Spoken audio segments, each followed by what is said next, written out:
अब बात उत्तर प्रदेश की राजनीति की। काशी पहुंचने के बाद स्वामी अविमुक्तेश्वरानंद ने योगी आदित्यनाथ के खिलाफ जंग का ऐलान कर दिया। स्वामी जी ने योगी के सनातनी हिंदू होने पर सवाल उठा दिया। योगी से अविमुक्तेश्वरानंद ने हिंदू होने का प्रमाण मांगा। स्वामी जी ने कहा कि योगी को 40 दिन में यह साबित करना होगा कि वो हिंदू हैं, गाय को माता मानते हैं। पूछा गया इसके लिए योगी को क्या करना होगा, तो अविमुक्तेश्वरानंद ने कहा कि योगी गाय को राज्य माता घोषित करें, गौहत्या और गौ मांस के एक्सपोर्ट पर पूर्ण प्रतिबंध लगाएं। अगर वो ऐसा नहीं करते तो साबित हो जाएगा कि योगी हिंदू नहीं है। असल में आज सुबह अविमुक्तेश्वरानंद के प्रवक्ता ने बताया था कि प्रयागराज का प्रशासन लगातार स्वामी जी के संपर्क में है। उनसे माघ पूर्णिमा के दिन 1 फरवरी को संगम में स्नान करने की विनती कर रहा है। हालांकि दोपहर में स्वामी जी ने प्रशासन की अपील को ठुकरा दिया। उन्होंने कहा वो मौनी अमावस्या को स्नान नहीं कर पाए, इसलिए अब माघ पूर्णिमा को भी स्नान करने नहीं जाएंगे। वो अब प्रयागराज के बजाय लखनऊ जाएंगे। अगले महीने लखनऊ में संत समागम करेंगे और अगर इन 40 दिनों में योगी ने गाय को माता घोषित नहीं किया, गौमांस के एक्सपोर्ट पर पूर्ण प्रतिबंध नहीं लगाया, तो मार्च में होने वाले संत समागम में योगी को नकली हिंदू घोषित कर दिया जाएगा। हमारी ये मांग है कि आप 40 दिन के भीतर गौ माता को राज्य माता घोषित करिए और जो निर्यात हो रहा है गौमांस का उसको तत्काल प्रभाव से बंद करिए। नहीं तो आपको 11 मार्च को आपके लखनऊ में समवेत महात्माओं के द्वारा छद्म हिंदू अहिंदू घोषित किया जाएगा।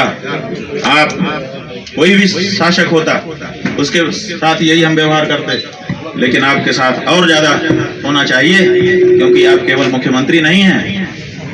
आप अपने आप को गुरु गोरखनाथ, जो गौ माता की रक्षा के लिए ही प्रसिद्ध थे, उन गुरु गोरखनाथ जी के पवित्र गद्दी के वारिस के रूप में अपने आप को निरूपित करते हैं, महंत के रूप में अपने आप को निरूपित करते हैं। इसलिए आपकी ये बड़ी जिम्मेदारी है, आप 40 दिन के भीतर अपने आप को हिंदू सिद्ध करिए और नहीं तो नकली हिंदू घोषित होने के लिए तैयार रहिए। ये हमारा कहना है।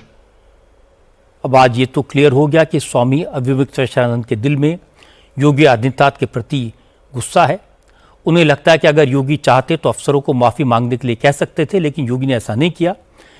इसीलिए अब वो बार बार सनातन का नाम लेकर, हिंदुत्व की बात करके, गौ माता की बात करके योगी को निशाना बना रहे हैं।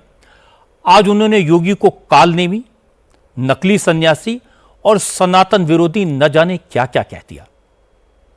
स्वामी अविमुक्तेश्वरानंद ने कहा कि योगी को अब हिंदू होने का प्रमाण देना होगा। हम आपसे हिंदू होने का प्रमाण मांगते हैं, क्योंकि अगर कोई हिंदू होगा तो हिंदू राजा के समय में गौ हत्या तो नहीं ही हो सकती। हिंदू होने की पहली शर्त है गोत्र, तो रक्षक होना। तो पहली सीढ़ी ही अगर आप पूरी नहीं कर रहे हैं तो उसके बाद की हर सीढ़ी बेकार है। इसलिए आपसे हम आपके हिंदू होने का प्रमाण मांग रहे हैं। हम चाहते हैं कि आप अपने हिंदू होने का प्रमाण आने वाले 40 दिनों में दें। 40 दिन का समय आपको हम दे रहे हैं। 40 दिन में आप अपने गौ भक्त हिंदू होने का प्रमाण दीजिए। अगर आप ये प्रमाण नहीं दे पाते तो ये समझा जाएगा कि आप नकली हिंदू हैं, छद्म हिंदू हैं, कालनेमी हैं, पाखंडी हैं, ढोंगी हैं और आपने दिखावे के लिए गिरुआ वस्त्र पहना है और दिखावे के लिए ही आपके सारे हिंदू हिंदू कहने वाले भाषण। अविमुक्तेश्वरानंद की भाषा, उनके बयान, उनका आचरण देखकर दूसरे साधु संत हैरान हैं। अखाड़ा परिषद के अध्यक्ष रविंदर पुरी ने कहा उन्हें तो समझ ही नहीं आ रहा कि स्वामी अविमुक्तेश्वरानंद को हो क्या गया है। वो साधु संतों की मर्यादा को तोड़ रहे हैं। स्वामी रविंदर पुरी ने कहा कि योगी आदित्यनाथ के खिलाफ अविमुक्तेश्वरानंद ने जिस तरह के शब्दों का इस्तेमाल किया वो कोई शंकराचार्य नहीं कर सकता। संत बड़े परमार्थी शीतल जिनके अंग, तपत भुजाए और की दे दे अपना रंग। संत जो है बहुत शीतल होते हैं, और जो संतों के उच्च पीठ पे बैठा हो, शंकराचार्य जी हो, उनको ऐसे कहना मैं समझता उचित नहीं है। हमने देखा है अभी अभी प्रयागराज में माघ मेला था। माघ मेले में उन्होंने धरना दिया, माघ मेले में उन्होंने सनातन का विरोध किया। और देखिए, मैं समझता हूं इतने बड़े पद पे बैठ करके ये छोटी हरकतें करना बहुत ओछापन है। और जहां 40 दिन वाली बात है, क्या कभी ऐसा होता है कि 40 दिन में आप ये काम करो, नहीं तो आप नकली हिंदू हो गए? ऐसा नहीं होता है, ऐसे सरकारें नहीं चलती है। मैं महाराज जी को कहना चाहूंगा, कृपया ऐसे बयान ना दें, आप बाज आए, यही आपके लिए अच्छा रहेगा। हम आपकी इज्जत करते हैं, आपको शंकराचार्य मानते हैं, कहीं ऐसा न हो कि हमको भी आपके लिए कुछ अनाप शनाप बोलना पड़े, उचित नहीं होगा। अयोध्या में तपस्वी छावनी के पीठाधीश्वर आचार्य परमहंस ने भी स्वामी अविमुक्तेश्वरानंद के आचरण पर दुख जताया। आचार्य परमहंस ने कहा कि अविमुक्तेश्वरानंद जी अपने व्यवहार से, अपनी वाणी से संतों की परंपरा का अपमान कर रहे हैं। अगर उन्होंने अपना आचरण नहीं सुधारा, अपने अहंकार और क्रोध पर काबू नहीं रखा, तो उन्हें शंकराचार्य कौन मानेगा। स्वामी अभिमुक्तेश्वरानंद जी भगवा की मर्यादा के विपरीत जा रहे हैं, और वो शंकराचार्य हैं कि नहीं हैं ये हम नहीं जानते हैं, लेकिन साधु भेष में तो हैं। और जिस तरह से उन्होंने उत्तर प्रदेश के माननीय मुख्यमंत्री योगी श्री आदित्यनाथ जी के विषय में अपशब्दों का प्रयोग किया है, उनको क्षमा मांगना चाहिए। पहले उन्हें खुद क्षमा मांगना चाहिए, इसके बाद उन्हें अपेक्षा करनी चाहिए कि प्रशासन उनसे क्षमा मांगे।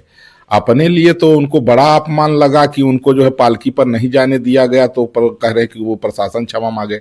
लेकिन इतना अमर्यादित शब्दों का प्रयोग जिस तरह से उन्होंने एक गोरक्ष पीठ के पीठाधीश्वर के लिए किया, तो यह बहुत गलत है। इस मसले पर योगी सरकार के मंत्रियों से सवाल पूछे गए तो ओम प्रकाश राजभर ने कहा कि स्वामी जी दावा कर रहे हैं कि प्रशासन ने उन्हें संगम में स्नान से रोका। वो 11 दिन बाद बिना स्नान के काशी लौट गए, लेकिन कोई साधु इतने दिन तक बिना स्नान के रह ही नहीं सकता, क्योंकि अविमुक्तेश्वरानंद ने योगी को कालनेमी कहा। इस पर ओम प्रकाश राजभर ने रामायण की कथा सुना दी और कहा कि अब समझदार लोग समझ जाएंगे कि कालनेमी कौन है। हम लोगों ने जो देखा है सीरियल, उसमें लक्ष्मण जी को शक्ति बाण लगा था। लक्ष्मण जी को, उनको बचाने के लिए हनुमान जी संजीवनी बूटी लाने गए। बीच में संजीवनी बूटी न आवे, इस नाते कालनेमी हनुमान जी को घेरे। तो हनुमान जी उनके भी जाल में फंसने ही वाले थे, लेकिन हनुमान जी समझ गए कि ये कालनेमी नहीं बल्कि किसी के द्वारा भेजा गया ही है, अवरोधक है।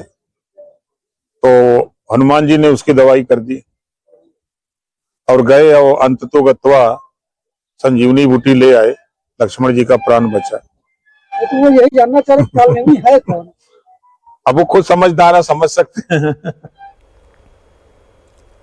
योगी सरकार के एक और मंत्री संजय निषाद ने कहा कि कभी कभी साधु संत नाराज होते हैं तो इस तरह की बातें बोल देते हैं, लेकिन खुद को शंकराचार्य बताने वाले संत को तो अपने गुस्से पर काबू रखना चाहिए। संजय निषाद ने कहा कि स्वामी अविमुक्तेश्वरानंद जिस तरह का बयान दे रहे हैं उससे उन्हीं की छवि खराब हो रही है और यह सनातन के लिए ठीक नहीं है। वो ये भी कह रहे हैं कि कालनेमी घोषित कर देंगे मुख्यमंत्री। अरे कुछ भी अपने अपने लोगों के विचार होते हैं। हमको लगता है वो महाराज हैं, धर्माचार्य हैं। धर्माचार्य लोगों को बड़ा शांति होती है, सब त्याग और तपस्या होता है, सब कोई मोह नहीं होता है, न राग न द्वेष, कुछ होता ही नहीं है। तो मैं चाहता हूँ कि अपने उसी स्वरूप में आए जिस काम के लिए धर्माचार्य हैं, वो किसी दूसरे रूप में न आए। हम तो लगता है कि राग द्वेष को दूर रहना चाहिए। तो मुख्यमंत्री योगी आदित्यनाथ के लिए इस तरह के जो शब्दों का वो इस्तेमाल कर, हमको लगता ठीक नहीं है। एक सम्मानित हैं, पूजनीय है और उन्होंने उत्तर प्रदेश को सर्वोत्तम प्रदेश बनाया है, जिस पे सभी लोग खड़े हैं। हालांकि बीजेपी के नेता इस बारे में संभल कर बोल रहे हैं। आज सुधांशु त्रिवेदी ने कहा कि गौ माता है, इसमें किसी को क्या शक है। गौवध पर पाबंदी भी लगाई गई है, गौ संरक्षण पर भी सरकार ध्यान दे रही है। इसके बाद सुधांशु त्रिवेदी ने कहा कि जो लोग आज सवाल उठा रहे हैं उन्हें यह नहीं भूलना चाहिए कि देश में ऐसे दल हैं जो बीफ पार्टी करते हैं, उनके बारे में भी बात होनी चाहिए।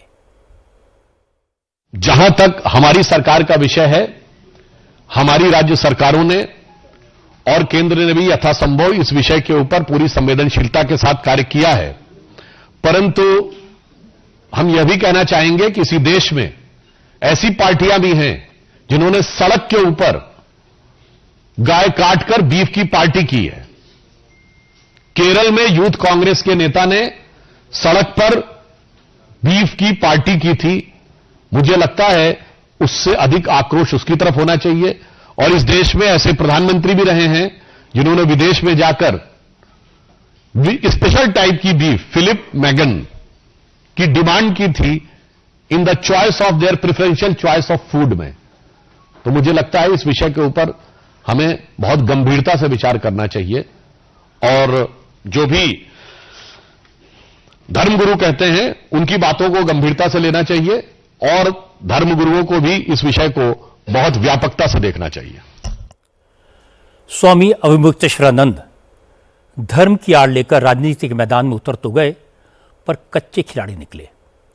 योगी आदित्यनाथ को हिंदुत्व के मुद्दे पर घेरना उनकी बड़ी गलती है। सनातन और गौमाता के प्रति योगी की निष्ठा पर सवाल उठाना मूर्खता होगी। देश दुनिया में योगी आदित्यनाथ की छवि सनातन के रक्षक की है। अविमुक्तेश्वरानंद ने ऐसी गलती पहली बार नहीं की है। उन्होंने पिछले साल राहुल गांधी को हिंदू धर्म से बाहर करने की बात कही थी। पुजारियों से राहुल गांधी को मंदिरों में घुसने से रोकने का आदेश दिया था। इससे पहले जब समाजवादी पार्टी की सरकार के दौरान काशी में अविमुक्तेश्वरानंद पर पुलिस ने लाठियां बरसाई थी, तब उन्होंने अखिलेश को सनातन का सबसे बड़ा दुश्मन बता दिया था। अविमुक्तेश्वरानंद दावा तो शंकराचार्य होने का करते हैं, पर व्यवहार एक मुफस्सिल सियासी नेता जैसा है। अगर उन्होंने अपने गुस्से पर काबू नहीं किया, बेसिर पैर के बयान देना नहीं छोड़ा, तो उनकी प्रतिष्ठा को चोट पहुंचेगी और लोग कहेंगे कौवा चला हंस की चाल।